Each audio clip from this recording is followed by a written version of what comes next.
the Catholic Bishops Conference of Nigeria had a meeting with President Tinubu last week. The top echelon of the Catholic priests in Nigeria. They had a meeting with the president at the presidential villa. And in that meeting, the president made certain, of course, they presented to him that the nation is bleeding. You know, the leader who spoke, you know, I iterated, number one, the nation is bleeding. The non-neutrality of INEC, the Electoral Commission, in their own views, and then also that there is massive hunger in the land, that people are hungry as a result of the policy choices of the administration. Now, and I think they tried to appeal to the conscience of Mr. President. But then the president retorted in his own remarks, number one, that, politics, all is fair in politics. That was very shocking to most Nigerians, including myself. Number two, that hunger has been with us even since before he was born, and that in any case, it is the job of the priest, you know, because people are hungry and whatever. Their flock, their parishioners of the priest, that they should feed them, you know. And then he said he's not going to give you guys in opposition. He's not going to give you any red carpets. That you guys are going to wrestle each other, you know, to the ground and all of those. How do you respond to this? That this was the president of Nigeria, a sort of father of the nation, saying this. How do you respond? I'm sure you must have been aware that Cardinal Onaiyinka is a man with classical intelligence. A man who, in his secondary school level, became the best student in the whole northern region. And I heard that Ahmadu Bello came with a delegation to him, sent a delegation to him to give him scholarship for making them proud, and he chose to be a priest. So what do you expect when you have an interaction between a genius and a mediocre? You have your mediocre president whose certificates are questioned, who has this primitive mentality of accumulation of wealth. And you have the other one, a genius, who has decided he has no business with earthly things. Not married, but being one of the best looking people of his time. No children, because he wants to serve God and humanity. And they went to the president. They told the president, we are not politicians. We have not come here to seek for personal wealth or oil wells. We are simply not seeking, we're not seeking for your job or any politician's job. We are here on behalf of those people who will not have the privilege to have meeting with the president, the voice of the voiceless. We are here because we are not getting as we ought to get in Nigeria. We are not getting what we deserve to get in Nigeria. We are here to plead with you. They went for 3 reasons: the political climate, the insecurity, and the economy.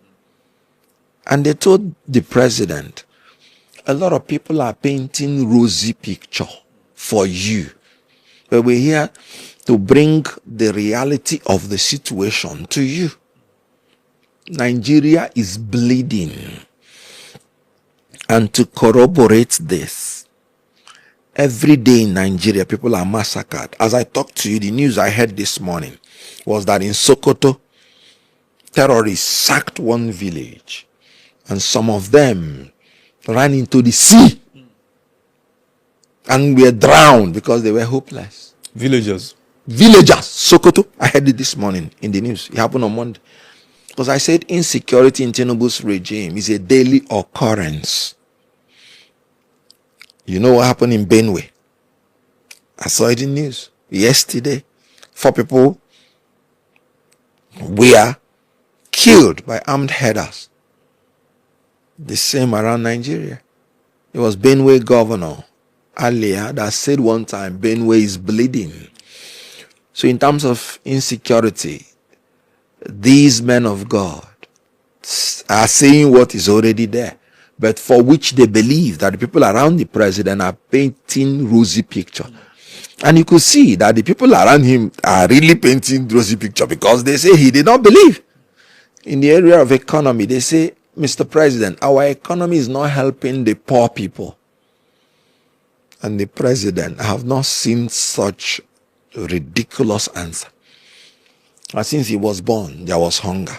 Mr. President, it's not the Nigeria that I live that you're talking about. When I was born, my grandmother in the village begs people to come and eat in her house. Food was so surplus. And I'm talking about my grandmother. I'm not talking about my father. Forget it. That one is that everybody in the street that is poor is being fed. So I don't know the Nigeria he's talking about. But I'm sorry he did not present the facts honestly.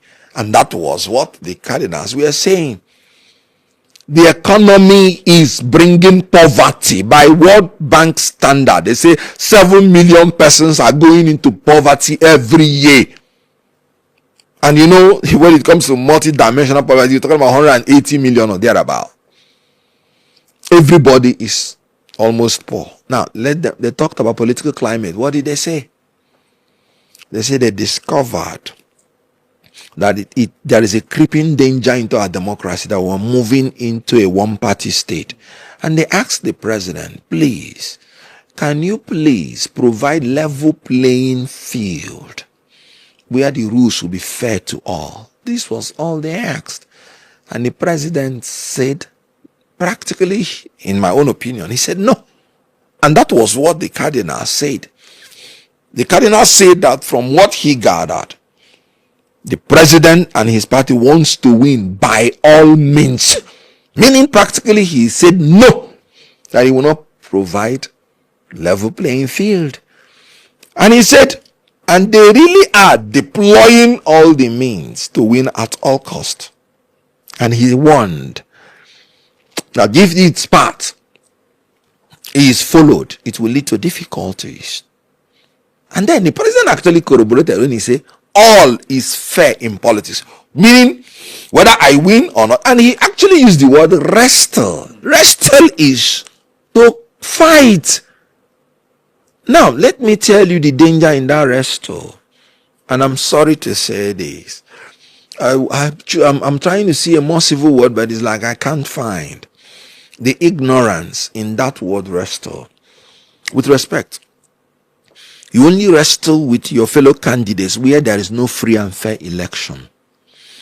Democracy is not built for the candidates to wrestle against each other. Democracy is built for the candidates to relate with the electorates, present their programs to the electorate, and the electorate will choose. In some instances, the candidates may not even know each other, may not have met each other. Kamala Harris said she has never met if I remember, that she has never met Donald Trump one-on-one until the day they went for debate. So, there is no basis for wrestling between candidates. You go to the electorate, you provide your programs, convince them, and they vote for you. And an independent body will announce the winners. Simple. So a president coming out to tell you that he will wrestle them to the ground confirms actually what the cardinal is saying. But I have one news for President Tinubu. You're going to wrestle against Nigerian people. And from where I come from, when a man wrestles with the people will certainly defeat him. Nigerian people that you're wrestling with will defeat you in 2027 and then throne a government that will begin to rebuild the country that you have destroyed. So the cardinal came out smelling like roses. I do not even understand the reason for the insult against the Catholic bishops. And let me tell you why I'm taking it personally. I was born into a Catholic home. As a matter of fact, if you ask my mother today, oh, God bless you, gave you all these children. He said, Mba, oh, Mary. In other words, that we are children of Virgin Mary.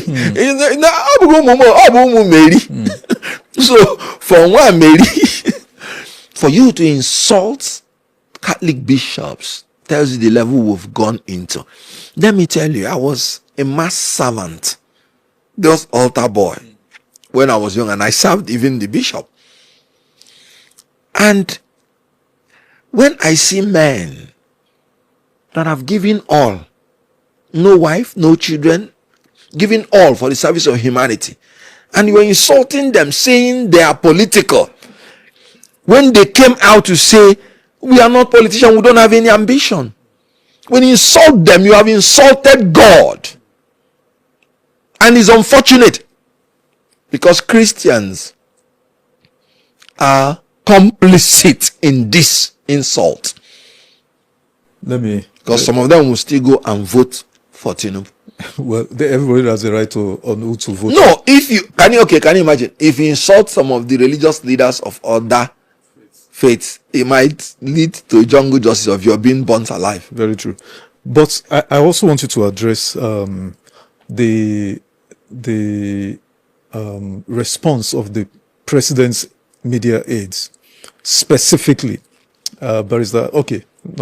Daniel Bwala, who, while responding to Cardinal Onaiyinka's interview on Arise Television, said Cardinal Onaiyinka was not speaking for Nigerian Christians, only Catholics, and in fact went ahead, demanded from the Cardinal an apology to President Tinubu. Then another media aide, Tokwe Ajayi, said, summary of what he said was that Cardinal Onaiyinka breached presidential confidentiality. That was the first time I was hearing of that. So how do you respond to this?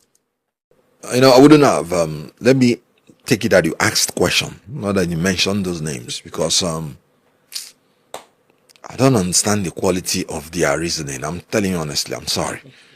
Confidential, something that was recorded. Confidential, something that was open. We saw the address by the cardinal, the president of the Catholic bishops. It was recorded. We saw their interaction. So what was confidential in it? It was the State House that broadcasted what Tinubu said. It was not the video from the cardinals. When we heard all is fair in politics, what was confidential in it? What Cardinal Onaiyinka was saying reflected exactly what was published by the State House media. So what was confidential in it? Nothing. So that's why I said I don't want to respond to self-explanatory evidence that is self-explanatory. Now, when you talked about the other person, like I said, I think I've answered it, because when he says, the cardinal himself said, we are not here as politicians, we are not looking for Tinubu's job or any politician job.